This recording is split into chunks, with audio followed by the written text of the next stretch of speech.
Everyone, hi, welcome back to my YouTube channel again guys. उम्मीद करती हूँ videos काफ़ी अच्छी लगती होंगी जो भी मैं चैनल पे आप लोगों के लिए पोस्ट करती हूँ। ये सिर्फ और सिर्फ आप लोगों की मदद के लिए ही होती हैं। जो भी न्यूज़ मेरे सामने निकल कर सामने आती है, मैं कोशिश करती हूँ कि आप लोगों के सामने मैं वो न्यूज़ लेकर आऊँ।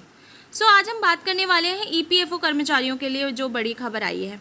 जॉब के बाद भी हो जाएंगे मालामाल। सो एम्प्लॉय प्रोविडेंट फंड ऑर्गेनाइजेशन यानी EPFO के तहत आने वाले कर्मचारियों के लिए एक बड़ी खबर सामने आई है। दरअसल नौकरी के दौरान और नौकरी के बाद भी कर्मचारियों को बड़ा फायदा हो सकता है।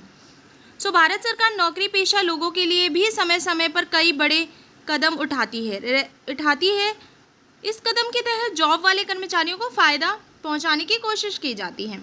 ऐसा एक बड़ा कदम एम्प्लॉयज़ प्रोविडेंट फंड ऑर्गेनाइजेशन के रूप में उठाया गया है। दरअसल ऑर्गेनाइजेशन सेक्टर में काम कर रहे कर्मचारी PF के जरिए न सिर्फ अपना धन संचय करते हैं बल्कि भविष्य भी सुरक्षित करते हैं। ऐसे ही EPFO से जुड़े करोड़ों कर्मचारियों के लिए बड़ी खबर सामने आई है। दरअसल EPFO के तहत आपकी जॉब खत्म होने यानी आपके रिटायर्ड होने के बाद भी आपको अच्छी खासी पेंशन मिलती है। आइए जानते हैं कि जॉब खत्म होने के बाद भी आप EPFO के जरिए किस तरह से मालामाल बन सकते हैं।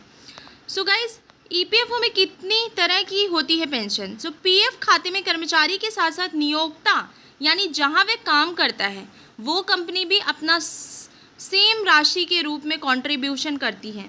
दरअसल EPFO सरकारी संस्था है। इसके भारत सरकार की ओर से ही संचालित किया जाता है। खास बात यह है कि EPFO के तहत कर्मचारियों के सेवानिवृत्त होने के बाद भी पेंशन मिलती है और यह पेंशन 1-2 नहीं बल्कि 6 तरह की होती है।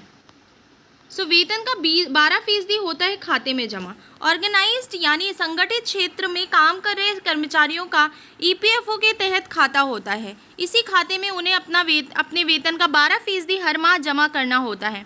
इसमें कंपनी की ओर से भी सहयोग दिया जाता है। ये जमा राशि 2 हिस्सों में होती है। 8.33% जो होता है वो हिस्सा खुद कर्मचारी के वेतन से कटता है जो पेंशन फंड के रूप में जमा होता है। वहीं 3.67% हिस्सा कर्मचारी के प्रोविडेंट फंड यानी PF में क्रेडिट हो जाता है। क्या है पेंशन मिलने की शर्त?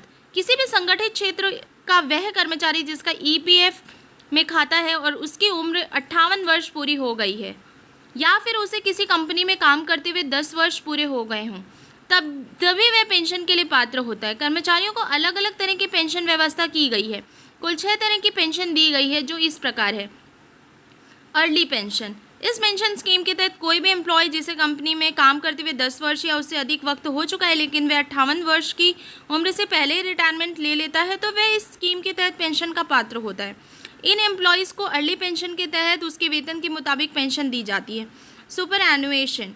इसके अलावा जो सबसे ज़्यादा प्रचलित पेंशन योजना है वह है सुपर एनुएशन पेंशन, क्योंकि इस पेंशन में सभी नियमों को पूरा करने के साथ ही कोई कर्मचारी 10 वर्ष की नौकरी पूरी कर ले और इसके साथ ही 58 वर्ष की उम्र भी पूरी कर ले तो वह पेंशन के पात्र हो जाता है। Handicap pension. इस पेंशन स्कीम के तहत जब कोई कर्मचारी किसी संस्था में काम करने के दौरान किसी वजह से विकलांग यानी हैंडीकैप्ड हो जाता है तो उसके लिए भी अलग पेंशन स्कीम है। इसमें EPFO की ओर से विकलांगता पेंशन के तहत उस कर्मचारी की आर्थिक रूप से मदद की जाती है। Window children pension. EPFO की ओर से किसी कर्मचारी की नौकरी के दौरान मौत होने के बाद उसकी विधवा पत्नी और बच्चे को लेकर भी पेंशन स्कीम है। इस पेंशन के तहत कर्मचारी की पत्नी और बच्चे को मासिक पेंशन का प्रायोजन है। इसमें विधवा माँ के अलावा 2 बच्चों के 25 वर्ष की उम्र तक पेंशन दी जाती है। Nominee pension. कई बार कर्मचारी की शादी नहीं हुई होती है और उसकी मौत हो जाती है। ऐसे में उसके नॉमिनी को भी पेंशन दी जाती है। अगर उसने अपने माता पिता का नाम अपने नॉमिनी के तौर पर लिखा है तो उन्हें प्रतिमाह पेंशन दी जाती है। इसमें माता पिता दोनों ही आधी पेंशन दी जाती है। अनाथ पेंशन स्कीम।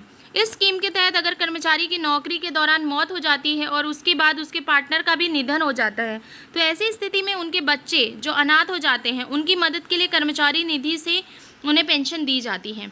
ये कुछ 6 टाइप्स की पेंशन है जो प्रोवाइड की जाती हैं और काफ़ी हेल्पफुल होती हैं। अगर कोई भी ऐसी सिचुएशन आ जाती है किसी फैमिली में, खुदा ना खास्ता किसी के साथ भी ऐसा हो, but if in case future में कभी भी ये पॉसिबिलिटी होती है कि किसी के साथ कुछ भी हो सकता है तो अगर ऐसा होता है तो आप लोगों को ये चीज़ें आप लोगों को मिल सकती हैं। सो ये ईपीएफओ का कुछ फ़ायदा होता है अगर आप लोग ईपीएफओ के थ्रू अगर आप लोग सेविंग कर रहे हैं तो that is a very good move. Thank you so much. और यही मुझे बताना था आप लोग को। उम्मीद करती हूँ वीडियो अच्छी लगी होगी। That's all from my side. Thank you.